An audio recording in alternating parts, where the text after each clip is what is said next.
ngo nzokwica, ngo kandi kumva yawe ngo nzotambira hejuru, ngo nshindagira ivu. Nturanguha jewe nta vuba azoshiraho, jewe n'amapara. Hanyuma mugabo agenda asakuye, twapfuye n'abadayimoni gusa. Amahanira rero uyu mugabo rero ngasamara arandibura,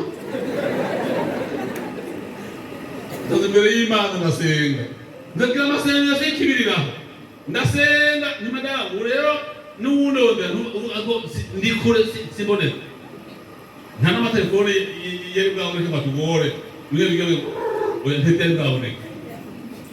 Ndaza imbere y'Imana ndasenga, Mana none uyu mugabo kuza kwangisha agira mpori, none sinakwizega Mana ntabara rigarangije. Ndasenga rirarenga, hama ijoro muka saa 9 ndanumva ijwi ngo Bena mukozi wangu isabe ngo ndabe ndabona umuntu inyamugabo y'araza, ndabona mu nzozi mugabo ngo araza kurakubwira ingene bigenda, ndabona araza ngo dutamaboko asangaha ngo gira mwenu mu nzozi ngo wabonye ngo tangure yo kubita mu nzozi, ndakubita ndahongora amenyo ndamena amazuru,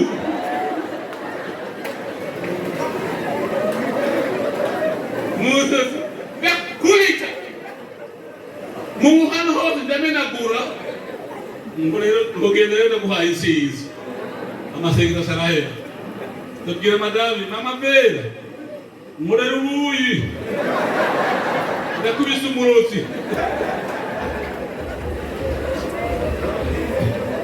ndakundiye Mana ndakundiye Mana ndakundiye Mana itameze nk'abantu, ndakundiye Mana ndakundiye Mana ndakundiye Mana itameze nk'abantu. Yesu nashimwe.